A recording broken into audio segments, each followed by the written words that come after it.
ಆತ್ಮೀಯ ಬಂಧುಗಳೇ, ಭಗವಂತನ ನುಡಿಗಳು. ಇವತ್ತು ಭಗವಂತ ಏನು ಹೇಳಕ್ಕೆ ಹೊರಟಿದ್ದಾನೆ, ಮತ್ತು ಆ ವಿಷಯವನ್ನು ನಾವು ಹೇಗೆ ಅಳವಡಿಸ್ಕೊಳ್ಬೋದು, ಮತ್ತು ಅದಕ್ಕೊಂದು ಉದಾಹರಣೆಯಾಗಿ ಒಂದು ಘಟನೆಯನ್ನು ನಾವು ಮಹಾಭಾರತದಿಂದ ತಿಳ್ಕೊಳ್ಳೋ ಪ್ರಯತ್ನ ಮಾಡೋಣ. ಯಾಕಂದರೆ ಮಹಾಭಾರತದಲ್ಲಿ ಆ ಘಟನೆ ಬಂದಿರುತ್ತಲ್ವಾ, ಆ ಘಟನೆಯನ್ನು ಹೇಗೆ ಅರ್ಥ ಮಾಡ್ಕೋಬೇಕು ಮತ್ತು ಅದರಿಂದ ನಾವು ಏನನ್ನು ತಿಳ್ಕೊಳ್ಳೋ ಪ್ರಯತ್ನ ಮಾಡಬೇಕು. ನಮ್ಮ ಜೀವನದಲ್ಲೂ ಕೂಡ ಆ ಘಟನೆಗಳು ನಡೆದಿರುತ್ತೆ. ಅದರಿಂದ ನಾವು ಏನು ಅರ್ಥ ಮಾಡ್ಕೋಬೇಕು ಅಂತ ಗೊತ್ತಾಗಬೇಕು ನಮಗೆ. ಆಮೇಲೆ ನಾವು ಅದನ್ನು ಅಳವಡಿಸ್ಕೊಳ್ಬೇಕು. ಅವಾಗೇನಾಗುತ್ತೆ, ನಾವು ಮಹಾಭಾರತವನ್ನು ಓದ್ತಾ ಇದ್ದಾಗ ಯಾವ ರೀತಿ ಅದನ್ನು ಅರ್ಥ ಮಾಡಿಕೊಂಡು ನಮ್ಮ ಜೀವನದಲ್ಲಿ ಅಳವಡಿಸ್ಕೋಬೇಕು. ಇದು ಬರೀ ಕಥೆ ಅಲ್ಲ, ಇದರಲ್ಲಿ ಬೇಕಾದಷ್ಟು ವಿಚಾರಗಳು, ತತ್ವಗಳು, ಆಮೇಲೆ ನಾವು ತಿಳ್ಕೊಂಡು ನಮ್ಮ ಜೀವನದಲ್ಲಿ ಅಳವಡಿಸ್ಕೊಳ್ಬೇಕಾಗಿರುವಂಥದ್ದು ಬೇಕಾದಷ್ಟಿರುತ್ತೆ. ಒಂದೊಂದು ಪಾತ್ರ, ಒಂದೊಂದು ಘಟನೆ ಕೂಡ ನಮಗೆ ಬೇಕಾದಷ್ಟು ಪಾಠವನ್ನು ಕಲಿಸುತ್ತೆ. ಆದರೆ ನಮಗದು ನೋಡೋ ರೀತಿ, ತಿಳ್ಕೊಳ್ಳೋ ರೀತಿ ಗೊತ್ತಿಲ್ಲ. ಸೊ ಅದರಿಂದನೇ ಈ ಪ್ರಯತ್ನ. ಈಗ ಮಹಾಭಾರತದಲ್ಲಿ ಬರುವಂಥ ಒಂದು ಘಟನೆಯನ್ನು ನಾವು ಕೇಳಿದಾಗ ಈ ರೀತಿ ನಾವು ಅರ್ಥ ಮಾಡ್ಕೋಬೇಕು ಅಂತ ಗೊತ್ತಾಗತ್ತೆ. ಹೀಗೆ ನಾವು ಸ್ವಲ್ಪ ದಿವಸ ಈ ರೀತಿ ನಾವು ಕೇಳ್ತಾ ಅದನ್ನು ಅರ್ಥ ಮಾಡ್ಕೊಳ್ಳೋ ಪ್ರಯತ್ನ ಮಾಡ್ತಾ ಮಹಾಭಾರತವನ್ನು ಅರ್ಥ ಮಾಡಿಕೊಂಡಾಗ ಮುಂದಕ್ಕೆ ನಮಗೆ ಗೊತ್ತಾಗುತ್ತೆ. ಒಂದೊಂದು ಘಟನೆಯಿಂದ, ಒಂದೊಂದು ಆ ಪಾತ್ರಗಳಿಂದ ನಾವು ಒಂದೊಂದು ವಿಷಯವನ್ನು ತಿಳ್ಕೊಳ್ತಾ ಹೋಗ್ಬೋದು. ಅದರಿಂದ ನಮಗೆ ತುಂಬ ಉಪಯೋಗ ಆಗುತ್ತೆ. ಈ ರೀತಿ ನಾವು ಇದನ್ನು ಅರ್ಥ ಮಾಡ್ಕೊಳ್ತಾ ಹೋದಂಗೆ ಮಹಾಭಾರತವನ್ನು ನಾವು ನೋಡೋ ರೀತಿನೇ ಚೇಂಜ್ ಆಗಿಬಿಡುತ್ತೆ. ಅದನ್ನು ಓದ್ತಾ ಇರಬೇಕಾದ್ರೆ ಅಥವಾ ಕೇಳ್ತಾ ಇರಬೇಕಾದ್ರೆ ಅದರ ಒಂದು ಮಹತ್ವ ಏನು ಅನ್ನೋದು ಗೊತ್ತಾಗುತ್ತೆ. ಮತ್ತು ಅದರ ತಿಳುವಳಿಕೆ ಮಾಡಿಕೊಳ್ಳುವಂಥ ಅಥವಾ ಅದನ್ನು ಗ್ರಹಿಸುವಂಥ ಒಂದು ವಿಧಾನ ಕೂಡ ಚೇಂಜ್ ಆಗುತ್ತೆ. ನಮ್ಮ ಒಂದು ನೋಟನೇ ಆ ಮಹಾಭಾರತದ ಬಗ್ಗೆ ಇರುವಂಥದ್ದು ಚೇಂಜ್ ಆಗುತ್ತೆ. ಈಗ ನಮಗೆ ಮಹಾಭಾರತ ಅಂದರೆ ಒಂದು ಬರೀ ಕಥೆ ಅಷ್ಟೇ ಇರುತ್ತೆ. ಆದರೆ ಹೇಗೆ ಅದನ್ನು ಅರ್ಥ ಮಾಡ್ಕೋಬೇಕು ಅನ್ನೋದು ಗೊತ್ತಾಯಿತು ಅಂತಂದರೆ ಮಹಾಭಾರತ ತುಂಬಾ ಚೆನ್ನಾಗಿರುತ್ತೆ. ನಾವು ಕೇಳೋದಕ್ಕಾಗಿರ್ಬೋದು, ಓದೋದಕ್ಕಾಗಿರ್ಬೋದು. ಸೊ ಇಲ್ಲಿ ಭಗವಂತ ಏನು ಹೇಳಕ್ಕೆ ಹೊರಟಿದ್ದಾನಿವತ್ತು ಅಂತ ತಿಳ್ಕೊಳ್ಳೋಣ. ಈಗ ತಂದೆ ತಾಯಿಗಳ ಕರ್ತವ್ಯ ಏನಪ್ಪ? ಮಕ್ಕಳಿರ್ತಾರೆ, ಆ ಮಕ್ಕಳ ಒಂದು ಭವಿಷ್ಯವನ್ನು ಸುಖವಾಗಿಟ್ಟಿರಬೇಕು. ಆ ಸುಖದಿಂದ ಇರಬೇಕು ಮಕ್ಕಳ ಭವಿಷ್ಯ ಅನ್ನೋದಕ್ಕೋಸ್ಕರ ಪ್ರಯತ್ನ ಮಾಡೋದೇ ಪ್ರತಿಯೊಬ್ಬ ತಂದೆ ತಾಯಿಯ ಕರ್ತವ್ಯವಾಗಿರುತ್ತೆ ಅಲ್ವಾ. ಯಾರನ್ನ ನಾವು ಈ ಜಗತ್ತಿಗೆ ತಂದಿರ್ತೀವೋ ಅವರ ಕೆಲಸಗಳು ಕೂಡ ಜಗತ್ತು ನಿಮ್ಮ ಪರಿಚಯವನ್ನು ಪಡ್ಕೊಳ್ಳುತ್ತೆ ಅಂತ ಇಲ್ಲಿ ಭಗವಂತ ಹೇಳ್ತಾನೆ. ಏನು ಅರ್ಥ? ಈಗ ನಾವು ಈ ಜಗತ್ತಿಗೆ ತಂದಿದ್ದೀವಿ. ಸೊ ಈ ಜಗತ್ತಿಗೆ ತಂದ ಮೇಲೆ ಅವರು ಮಾಡುವಂಥ ಕೆಲಸಗಳಿರುತ್ತಲ್ಲ, ಅದರಿಂದ ಕೂಡ ಜಗತ್ತು ನಮ್ಮನ್ನು ಅಂದರೆ ತಂದೆ ತಾಯಿಗಳನ್ನು ಅದು ಪರಿಚಯ ಮಾಡಿಕೊಡುತ್ತೆ. ಇಂಥವ್ರ ಮಗ ಇವನು, ಇಂಥ ಒಂದು ಒಳ್ಳೆ ಕೆಲಸ ಮಾಡಿದ್ದಾನೆ ಅಂತ. ಮುಂದೆ ಭವಿಷ್ಯದಲ್ಲಿ ಅವನೇನಾದರೂ ಒಂದು ಒಳ್ಳೊಳ್ಳೆ ಕೆಲಸಗಳನ್ನು ಮಾಡಿದಾಗ ಅದರಿಂದ ನಾವು ಪರಿಚಯವನ್ನು ಪಡ್ಕೊಳ್ತೀವಿ ಈ ಜಗತ್ತಲ್ಲಿ. ಅದಕ್ಕೋಸ್ಕರನೇ ಅವರ ಸುಖದ ಯೋಜನೆ ಮಾಡೋದನ್ನು ಬಿಟ್ಟು ಮಹತ್ತರವಾಗಿರುವಂಥದ್ದು ಇನ್ನೇನಾದರೂ ಇದೆಯಾ ಅಂತಂದ್ಬಿಟ್ಟು ಒಂದು ಪ್ರಶ್ನೆ ಬರುತ್ತೆ ಅಲ್ವಾ. ಅವ್ರು ಸುಖವಾಗಿರಬೇಕು ಅಂತ ಯೋಚನೆ ಮಾಡೋದೇ ಅಲ್ವಾ ತಂದೆ ತಾಯಿಗಳ ಒಂದು ಕೆಲಸ. ಅವ್ರು ಯೋಚನೆ ಮಾಡೋ ರೀತಿನೂ ಕೂಡ ಅದೇ ರೀತಿ ಇರುತ್ತೆ. ಆದರೆ ಸುಖ ಮತ್ತು ಸುರಕ್ಷತೆ ಅನ್ನೋದು ಒಬ್ಬ ಮನುಷ್ಯ ಮಾಡುವಂಥ ಕೆಲಸದಿಂದ ನಮಗೆ ಸಿಗೋದಿಲ್ವಾ? ತಂದೆ ತಾಯಿಗಳೇ ಯೋಚನೆ ಮಾಡಬೇಕಾ ಅಥವಾ ನಾವು ಮಾಡೋ ಕೆಲಸದಿಂದ ನಮಗೆ ಸಿಗೋದಿಲ್ವಾ ಅಂತಂದ್ಬಿಟ್ಟು ನಮಗೊಂದು ಪ್ರಶ್ನೆ ಬರುತ್ತೆ ಆಯಿತಾ. ಆದರೆ ತಂದೆ ತಾಯಿಗಳು ಕೊಡುವಂಥ ಒಳ್ಳೆ ಅಥವಾ ಕೆಟ್ಟ ಸಂಸ್ಕಾರ ಆಗಿರಬಹುದು, ಅವರು ಕೊಟ್ಟಿರುವಂತಹ ಯೋಗ್ಯವಾದ ಅಥವಾ ಅಯೋಗ್ಯವಾಗಿರುವಂತಹ ಶಿಕ್ಷಣವಾಗಿರಬಹುದು, ಇವತ್ತಿನ ಎಲ್ಲ ಕರ್ಮಗಳಿಗೂ ಮೂಲ ಅಲ್ವಾ ಅಂತಂದ್ಬಿಟ್ಟು ಭಗವಂತ ಪ್ರಶ್ನೆ ಮಾಡ್ತಾನೆ. ಅಂದರೆ ಅರ್ಥ ಏನು? ನಾವೇನಾದರೂ ಅವರಿಗೆ ಒಳ್ಳೆ ವಿಚಾರಗಳನ್ನು, ಒಳ್ಳೆ ಸಂಸ್ಕಾರಗಳನ್ನು ಅಥವಾ ನಾವು ಕೆಟ್ಟದ್ದೇ ಹೇಳ್ಕೊಟ್ಟಿರ್ಬೋದು. ಕೆಟ್ಟದ್ದು ಹೇಳ್ಕೊಡೋರು ಇದ್ದಾರಾ ಅಂತ ನಮಗನ್ಸುತ್ತೆ. ಆ ತಂದೆ ತಾಯಿಗಳಿಗೆ ಕೆಟ್ಟ ಬುದ್ಧಿ ಇದ್ದಾಗ ಅವರು ತಮ್ಮ ಮಕ್ಕಳಿಗೆ ಕೆಟ್ಟದ್ದನ್ನೇ ಹೇಳ್ಕೊಳ್ತಾರೆ. ಅವರಿಗೇನಾದರೂ ಅತಿ ಆಸೆ, ಲೋಭ ಈ ಒಂದು ಗುಣಗಳಿದ್ದಾಗ ಅದನ್ನೇ ತಮ್ಮ ಮಕ್ಕಳಿಗೆ ಹೇಳ್ಕೊಡ್ತಾರಲ್ವಾ. ಸೊ ಅದಕ್ಕೆ ಒಳ್ಳೆಯದು ಕೆಟ್ಟದ್ದು ಎರಡೂ ಇರುತ್ತೆ.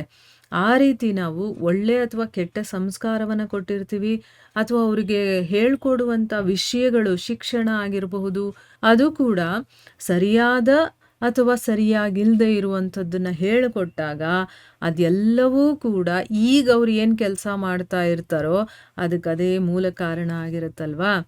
ಅದಕ್ಕೋಸ್ಕರನೇ ಸಂಸ್ಕಾರ ಮತ್ತು ಶಿಕ್ಷಣದಿಂದ ಮನುಷ್ಯನ ಚಾರಿತ್ರ್ಯ ಅನ್ನೋದು ನಿರ್ಮಾಣವಾಗುತ್ತೆ. ಅವನ ಕ್ಯಾರೆಕ್ಟರ್ ಅನ್ನೋದು ಎಲ್ಲಿಂದ ಬರುತ್ತೆ? ನಾವು ಕೊಡುವಂಥ ತಂದೆ ತಾಯಿಗಳು ಕೊಡುವಂಥ ಸಂಸ್ಕಾರ ಮತ್ತು ಶಿಕ್ಷಣದಿಂದ ಬರುತ್ತೆ.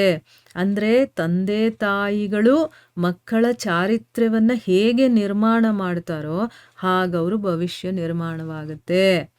ಆಯಿತಾ? ಇದಕ್ಕೆ ಹೆಚ್ಚಾಗಿ ತಂದೆ ತಾಯಿಗಳೇ ಕಾರಣವಾಗಿರ್ತಾರೆ. ಯಾಕಂದ್ರೆ ಚಿಕ್ಕಂದ್ರಿಂದ ಆ ಮಗು ಏನನ್ನು ಕೇಳ್ಕೊಂಡು ಬಂದಿರುತ್ತೋ, ಏನನ್ನು ನೋಡ್ಕೊಂಡು ಬಂದಿರುತ್ತೋ, ಏನನ್ನು ಅರ್ಥ ಮಾಡ್ಕೊಂಡು ಬಂದಿರುತ್ತೋ ಅದೇ ರೀತಿ ಅದು ಒಳಗಡೆಯಿಂದ ಆ ಒಂದು ಚಾರಿತ್ರ್ಯ ಅನ್ನೋದು ಬಿಲ್ಟ್ ಆಗ್ತಾ ಹೋಗುತ್ತೆ.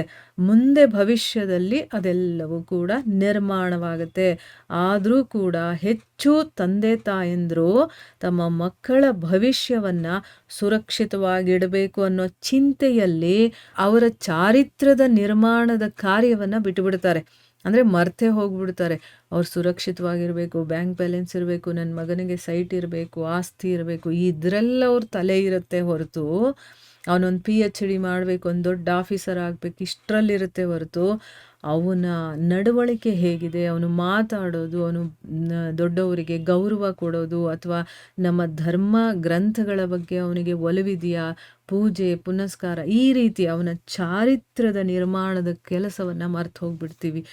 ಬರೀ ನಾವು ಅವನು ಸುಖವಾಗಿರ್ಬೇಕಾದ್ರೆ ನಾನು ಏನು ಮಾಡಬೇಕು, ಅವನು ಸುರಕ್ಷಿತವಾಗಿರಬೇಕು, ಅವನನ್ನು ಬಿಡೋದೇ ಇಲ್ಲ ಮನೆಯಿಂದ ಆಚೆ, ಎಲ್ಲೇನಾಗ್ಬಿಡುತ್ತೋ ನನ್ನ ಮಗನಿಗೆ ನನ್ನ ಮಗಳಿಗೆ ಅಂತ ಅಂದ್ಬಿಟ್ಟು ಆ ರೀತಿ ನಾವು ಅವರನ್ನು ಬೆಳೆಸ್ತೀವಿ.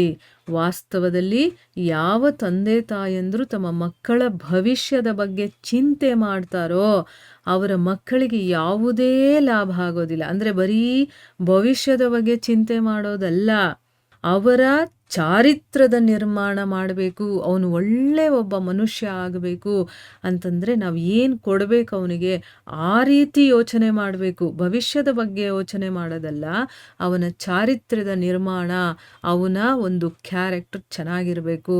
ಈ ಒಂದು ಪ್ರಪಂಚದಲ್ಲಿ ನನ್ನ ಮಗನನ್ನು ನೋಡಿ ಹೊಗಳಬೇಕು, ಆ ರೀತಿ ಒಂದು ಅಂದರೆ ಏನಾದರೂ ಒಂದು ಸಾಧನೆ ಮಾಡುವ ಹಾಗಿರಬೇಕು ಅವನು. ಆ ರೀತಿ ಚಾರಿತ್ರ್ಯದ ನಿರ್ಮಾಣ ಯಾರು ಮಾಡ್ತಾರೋ ಅಂಥ ಮಕ್ಕಳ ಪ್ರಶಂಸೆಯನ್ನು ಇಡೀ ಜಗತ್ತೇ ಮಾಡುತ್ತೆ. ಇದರ ಬಗ್ಗೆ ಬೇಕಾದರೆ ನೀವು ಯೋಚನೆ ಮಾಡಿ ನೋಡಿ. ಯಾರು ಈ ರೀತಿ ಅವರಿಗೆ ಬೆಳೆಸಿರ್ತಾರೋ ಬರೀ ಅವರನ್ನು ಸುಖವಾಗಿರಬೇಕು ಮತ್ತು ಸುರಕ್ಷಿತವಾಗಿರಬೇಕು ಅಂತ ಯೋಚನೆ ಮಾಡದೆ ಅವನಿಗೊಂದು ಒಳ್ಳೆ ಚಾರಿತ್ರ್ಯದ ನಿರ್ಮಾಣವನ್ನು ಮಾಡಿಕೊಡ್ತಾರೋ ತಂದೆ ತಾಯಿಗಳು, ಅಂಥ ಮಕ್ಕಳ ಪ್ರಶಂಸೆಯನ್ನು ಇಡೀ ಜಗತ್ತೇ ಮಾಡುತ್ತೆ. ಆ ಮಗು ಮಾಡಿರುವಂಥ ಕಾರ್ಯದಿಂದ ತಂದೆ ತಾಯಿಗಳ ಹೆಸರು ಕೂಡ ಇಡೀ ಜಗತ್ತು ಹೇಳುತ್ತೆ ಅನ್ನೋದನ್ನು ಭಗವಂತ ಇಲ್ಲಿ ಹೇಳ್ತಾ ಇದ್ದಾನೆ. ಎಂಥ ಒಳ್ಳೆ ವಿಚಾರ ಅಲ್ವಾ? ಈಗ ಈ ವಿಚಾರ ನಾವು ನಮ್ಮ ಜೀವನದಲ್ಲಿ ಅಳವಡಿಸ್ಕೋಬೇಕು, ಆಯಿತಾ? ಇದಕ್ಕೊಂದು ಘಟನೆ ಮಹಾಭಾರತದಲ್ಲಿ ನಾವು ಯಾವುದನ್ನು ತಗೊಳ್ಬೋದು ಅಂತಂದರೆ, ಸತ್ಯವತಿ ಮತ್ತು ಶಾಂತನು ಇರ್ತಾನಲ್ವಾ, ಅವರ ಮಗ ಏನವನ ಹೆಸರು ವಿಚಿತ್ರ ವೀರ್ಯ. ಇವರಿಬ್ಬರು ಮದುವೆ ಆಗಿ ಚೆನ್ನಾಗಿರಬೇಕು ಅಂತಲೇ ಭೀಷ್ಮರು ಪ್ರತಿಜ್ಞೆಯನ್ನು ಮಾಡೋದು. ಅಲ್ಲಿವರೆಗೂ ಅವ್ರ ಹೆಸರು ಸತ್ಯವ್ರತ ಅಂತಿತ್ತು. ಯಾವಾಗ ತನ್ನ ತಂದೆಯ ಸುಖಕ್ಕೋಸ್ಕರ ತಾನು ಬ್ರಹ್ಮಚಾರಿಯಾಗೇ ಇರ್ತೀನಿ ಮತ್ತು ರಾಜ ಆಗೋದಿಲ್ಲ, ನಾನು ಈ ಒಂದು ದೇಶದ ಸೇವಕನಾಗಿ ಕೆಲಸ ಮಾಡ್ತೀನಿ ಅಂತ ಭೀಷಣ ಪ್ರತಿಜ್ಞೆಯನ್ನು ತಗೊಳ್ತಾರೆ ಭೀಷ್ಮರು. ಆ ಸತ್ಯವತಿ ಮತ್ತು ಶಾಂತನುವಿನ ಮಗ ವಿಚಿತ್ರ ವೀರ್ಯ ಅಂತ ಒಬ್ಬ ಇರ್ತಾನೆ. ಅವನು ಭೀಷ್ಮರಿಗೆ ತಮ್ಮ ಆಗಬೇಕು. ಅವನು ಇವಾಗ ರಾಜನ ಸ್ಥಾನದಲ್ಲಿದ್ದಾನೆ. ಯಾಕೆ? ಶಾಂತನು ಸತ್ತು ಹೋಗಿರ್ತಾನೆ. ಸೊ ಈಗ ಆ ಒಂದು ಸಿಂಹಾಸನದ ಮೇಲೆ ಯಾರಾದರೂ ಒಬ್ರು ಇರಬೇಕಲ್ವಾ. ಭೀಷ್ಮರು ಸಿಂಹಾಸನದ ಮೇಲೆ ಕೂತ್ಕೊಳ್ಳಲ್ಲ ಅಂತ ಶಪಥ ಮಾಡಿದ್ದಾರೆ. ಶಾಂತನುವಿನ ಇನ್ನೊಬ್ಬ ಮಗ ಸತ್ತು ಹೋಗಿದ್ದಾನೆ. ಈಗಿರೋದು ವಿಚಿತ್ರ ವೀರ್ಯ, ಅವನೇ ಇವಾಗ ರಾಜನ ಸ್ಥಾನದಲ್ಲಿದ್ದಾನೆ. ಆದರೆ ಅವನು ಸದಾ ಕುಡಿದು ತೂರಾಡ್ತಾ ಇರ್ತಾನೆ, ಯಾವುದೇ ಜವಾಬ್ದಾರಿ ತಗೊಳ್ಳೋದಿಲ್ಲ. ಆಮೇಲೆ ಬರೀ ತಪ್ಪುಗಳನ್ನೇ ಮಾಡ್ತಾ ಇರ್ತಾನೆ. ಏನಾದರೂ ತಪ್ಪು ಮಾಡಿದ್ರು ಅವನಿಗೆ ಭಯನೂ ಇರೋದಿಲ್ಲ. ಯಾಕೆ? ನನ್ನ ರಕ್ಷಣೆಗೆ ನನ್ನ ಅಣ್ಣ ಇದ್ದಾನೆ ಭೀಷ್ಮ ಅಂತನ್ಬಿಟ್ಟು. ಅಂಥ ಒಂದು ಧೈರ್ಯ ಅವನಿಗೆ, ಭೀಷ್ಮ ಇದ್ದಾನೆ ಅಂತನ್ಬಿಟ್ಟು ಆ ಭೀಷ್ಮನು ಕೂಡ ಅವನನ್ನು ಹೇಗಾದ್ರೂ ಮಾಡಿ ರಾಜನಿಗಿರುವಂತ ಎಲ್ಲ ಕಲೆಗಳನ್ನು ಕಲಿಸ್ಬೇಕು, ಶಸ್ತ್ರಗಳನ್ನು ಹೇಗೆ ಉಪಯೋಗ ಮಾಡೋದು ಎಲ್ಲವನ್ನ ಕಲಿಸ್ಬೇಕು ಅಂತ ಅವನು ಎಷ್ಟೋ ಪ್ರಯತ್ನ ಮಾಡ್ತಾನೆ, ವಿದ್ಯೆಗಳನ್ನು ಕಲ್ಸಕ್ಕೆ ಹೋಗ್ತಾನೆ. ಆದರೆ ಅವನು ಏನೂ ಕಲಿಯೋದಿಲ್ಲ, ಬರೀ ಕುಡಿತಾ ಇರ್ತಾನೆ. ಆಯ್ತಾ, ಕುಡಿತು ಮೋಜು ಮಾಡೋದು ಅಷ್ಟೇ ಅವನಿಗೆ ಗೊತ್ತಿರೋದು. ಪಾಂಚಾಲ ಅಂತ ಒಂದು ದೇಶ ಇರುತ್ತೆ, ಅವರು ಇವರಿಗೆ ವೈರಿಗಳು, ಇವ್ರಿಗೆ ಆಗೋದಿಲ್ಲ. ಆದರೆ ಇವನೇನು ಮಾಡ್ತಾನೆ, ಆ ದೇಶದ ಒಳಗಡೆ ಕಾಲಿಟ್ಟು ಅಲ್ಲೇನೋ ಒಂದು ತಪ್ಪು ಮಾಡಿ ಸಿಕ್ಕಾಕ್ಕೊಳ್ತಾನೆ. ಅವನು ಫುಲ್ಲು ಕುಡ್ದಿರ್ತಾನೆ ಯಾವಾಗ್ಲೂ. ಸೊ ಆಗ ಪಾಂಚಾಲದವರು ಇವನಿಗೆ ಶಿಕ್ಷೆಯನ್ನು ಕೊಡೋದಕ್ಕೆ ಹೋದಾಗ, ನನ್ನ ಅಣ್ಣ ಇದ್ದಾನೆ, ನೀವೇನು ಮಾಡೋದಕ್ಕಾಗೋದಿಲ್ಲ ನನಗೆ ಅಂತೆಲ್ಲ ಹೇಳ್ತಾನೆ. ಆಗ ಭೀಷ್ಮಾಚಾರ್ಯರು ಇನ್ನೇನು ಅವನಿಗೆ ಮರಣದಂಡನೆಯನ್ನು ಕೊಡಬೇಕು ಅಂತಿರ್ತಾರೆ. ಅಷ್ಟರಲ್ಲಿ ಇವನು ಹೋಗಿ ಅವನನ್ನು ಬಿಡಿಸಿ ಹಸ್ತಿನಾಪುರಕ್ಕೆ ಕರ್ಕೊಂಡು ಬಂದು ಶಿಕ್ಷೆಯನ್ನು ಕೊಡ್ತಾನೆ, ಅವನಿಗೆ ಹೊಡಿತಾನೆ. ಯಾಕೆ ನೀನು ಅಲ್ಲಿ ಹೋದೆ, ನೀನು ರಾಜ, ಇದನ್ನೆಲ್ಲ ಕಲಿಬೇಕು, ಶಸ್ತ್ರಗಳನ್ನು ಹಿಡ್ಕೊ ನಿನ್ನ ಕೈಯಲ್ಲಿ ಅಂತಂದರೆ ಅವನು ಹಿಡ್ಕೊಳ್ಳೋದಿಲ್ಲ, ಅವನು ಮಾಡೋದಿಲ್ಲ. ಅವಾಗ ಅವನಿಗೆ ಶಿಕ್ಷೆಯನ್ನು ಕೊಡ್ತಿರ್ತಾನ. ಆಗ ಸತ್ಯವತಿ ಬಂದು, ಯಾಕೆ ಹೀಗೆ ನೀನು ಶಿಕ್ಷೆ ಕೊಡ್ತಾ ಇದೆಯಾ ನನ್ನ ಮಗನಿಗೆ ಅಂತಂದ್ಬಿಟ್ಟು ಕೇಳಿದಾಗ, ಇವನು ಮಾಡಿರೋ ತಪ್ಪನ್ನೆಲ್ಲ ಅವ್ರ ತಾಯಿಗೆ ಹೇಳ್ತಾನೆ. ಪಾಂಚಾಲಕ್ಕೆ ಹೋಗಿದ್ದ, ಅಲ್ಲಿಗೆ ಹೋಗೋದು ಸರಿನಾ, ಅವರು ನಮ್ಮ ಶತ್ರುಗಳಲ್ವಾ, ಅವರ ರಾಜ್ಯದಲ್ಲಿ ಇವನು ಯಾಕೆ ಕಾಲಿಡಬೇಕು, ಅಲ್ಲಿ ಯಾಕೆ ಅವನು ಕೆಟ್ಟ ರೀತಿಯಲ್ಲಿ ನಡ್ಕೊಳ್ಬೇಕು, ಇದು ಸರಿನಾ ಅವನು ಮಾಡ್ತಾ ಇರೋದು ಅಂತಂದಾಗ ಸತ್ಯವತಿ ಏನು ಹೇಳ್ತಾಳೆ, ಅವರು ಕುರುವಂಶದ ಶತ್ರುಗಳಲ್ವಾ, ಅವರನ್ನೇ ಎದುರಿಸೋದಕ್ಕೆ ಹೋಗಿದ್ದಾನವನು, ಅದರಲ್ಲಿ ತಪ್ಪೇನಿದೆ ಅಂತ ಹೇಳ್ತಾನೆ. ತಪ್ಪಿಲ್ಲ, ಆದರೆ ಮೊದಲು ನಾವು ನಮ್ಮ ಯೋಗ್ಯತೆಯನ್ನು ತಿಳ್ಕೋಬೇಕು, ನಮಗೆ ಅವರನ್ನು ಎದುರಿಸುವಷ್ಟು ಶಕ್ತಿ ಇದೆಯಾ, ಸಾಮರ್ಥ್ಯ ಇದೆಯಾ ಅಂತ ತಿಳ್ಕೊಂಡಿರಬೇಕು. ನೋಡಿ ಅವನು ಇರೋ ಸ್ಥಿತಿ ನೋಡಿ, ಈ ಸ್ಥಿತಿಯಲ್ಲಿ ಅವನು ಅಲ್ಲಿ ಹೋಗಿದ್ದಾನಲ್ಲ, ಇದು ಸರಿನಾ ಅಂತಂದ್ಬಿಟ್ಟು ಭೀಷ್ಮಾಚಾರ್ಯರು ಹೇಳ್ಬಿಟ್ಟು ಹೊಟ್ಟೋಗ್ತಾರೆ. ಅಂದರೆ ಇಲ್ಲಿ ನಾವು ಅರ್ಥ ಮಾಡ್ಕೋಬೇಕಾಗಿರೋದು, ತಾಯಿ ಆದವಳು ಮಗ ತಪ್ಪು ಮಾಡಿದಾಗ ಅದನ್ನು ತಿದ್ದಿ ಅವನನ್ನು ಸರಿಯಾದ ರೀತಿಯಲ್ಲಿ ಬೆಳೆಸ್ಬೇಕಾಯ್ತು. ಚಿಕ್ಕಂದಿನಿಂದ ಇದನ್ನು ಬೆಳೆಸ್ಕೊಂಡು ಬರಬೇಕು. ಈಗ ಅವಳು ಏನು ಹೇಳ್ಕೊಟ್ಟಿರ್ತಾಳೋ, ಯಾವ ರೀತಿ ಅವನನ್ನು ಬೆಳೆಸಿರ್ತಾಳೋ, ಅದು ಈಗ ಭವಿಷ್ಯದಲ್ಲಿ ಕಾಣಿಸ್ತಾ ಇದೆ. ಅವನಿಗೆ ಒಂದು ಜವಾಬ್ದಾರಿ ಇಲ್ಲ, ಭಯ ಭಕ್ತಿ ಇಲ್ಲ, ಆಮೇಲೆ ನನ್ನ ಕರ್ತವ್ಯ ಏನು ಅನ್ನೋದು ಗೊತ್ತಿಲ್ಲ. ಇಲ್ಲಿ ಚಾರಿತ್ರ್ಯದ ನಿರ್ಮಾಣವನ್ನು ತಾಯಿ ಮಾಡಿಲ್ಲ. ಇಲ್ಲೇನು ಮಾಡಿದಾಳೆ, ಅವಳನ್ನು ಸುಖವಾಗಿರಬೇಕು, ಅವನು ಸಂರಕ್ಷಣೆಯಲ್ಲಿ ಇರಬೇಕು ಅನ್ನೋ ರೀತಿ. ಈಗ ಭೀಷ್ಮ ಇದ್ದಾನೆ, ಅವನು ಇವನನ್ನು ಸಂರಕ್ಷಣೆ ಮಾಡ್ತಾನೆ, ನನ್ನ ಮಗ ಸುಖವಾಗಿರ್ಬೇಕು, ಅಷ್ಟನ್ನೇ ಯೋಚನೆ ಮಾಡಿ ಬೆಳೆಸಿರ್ತಾಳವಳು. ಮುಂದೆ ಭವಿಷ್ಯದಲ್ಲಿ ನನ್ನ ಮಗ ರಾಜ ಆಗಬೇಕಾಗಿರೋನು ಹೇಗಿರಬೇಕು, ಆ ರೀತಿ ಅವಳು ಅವನನ್ನು ಬೆಳೆಸಲಿಲ್ಲ. ನೋಡಿ, ಇದು ತಾಯಿ ತಂದೆಗಳು ಮಾಡುವಂತಹ ತಪ್ಪು. ನಾವು ಸುಖವನ್ನು ಸಂರಕ್ಷಣೆಯನ್ನು ಬಿಟ್ಟು ಅವರ ಚಾರಿತ್ರ್ಯದ ನಿರ್ಮಾಣವನ್ನು ಮಾಡಿದ್ರೆ ಮುಂದೆ ಹೋಗಿ ಅವರು ದೊಡ್ಡ ವ್ಯಕ್ತಿಗಳಾಗ್ತಾರೆ. ಈಗ ಭೀಷ್ಮರ ತಾಯಿ ಗಂಗೆ, ಅವಳು ಹೇಗೆ ಬೆಳೆಸ್ತಾಳೆ ನೋಡಿ, ಭೀಷ್ಮರನ್ನು ಬೆಳೆಸಿ ಅವನು 25 ವರ್ಷಗಳಾದ ಮೇಲೆ ತಂದು ಶಾಂತನಿಗೆ ಒಪ್ಪಿಸ್ತಾಳೆ. ಇವನು ನಿನ್ನ ಮಗ ಅಲ್ವಾ, ನಾನು ಬೆಳೆಸ್ತೀನಿ ಅಂತ ಹೇಳಿದ್ದೆ, ಬೆಳೆಸಿ ಈಗ ಅವನು ಎಲ್ಲ ರೀತಿಯಲ್ಲೂ ಯೋಗ್ಯನಾಗಿದ್ದಾನೆ, ಇವನು ಇನ್ಮೇಲೆ ನಿಮ್ಮ ಸೇವೆ ಮಾಡ್ಕೊಂಡಿರ್ತಾನೆ ಅಂತ ಬಿಟ್ಟು ಹೋಗ್ತಾನೆ. ಆ ತಾಯಿ ಬೆಳೆಸಿರೋದಕ್ಕೂ ಇವಳು ಬೆಳೆಸಿರೋದಕ್ಕೂ ಎಷ್ಟು ಡಿಫ್ರೆನ್ಸ್ ಇದೆ, ಇದನ್ನು ನಾವು ಈ ಘಟನೆಯಿಂದ ತಿಳ್ಕೋಬೇಕು. ಇದನ್ನೇ ಭಗವಂತ ಇಲ್ಲಿ ಹೇಳ್ತಾ ಇರೋದು.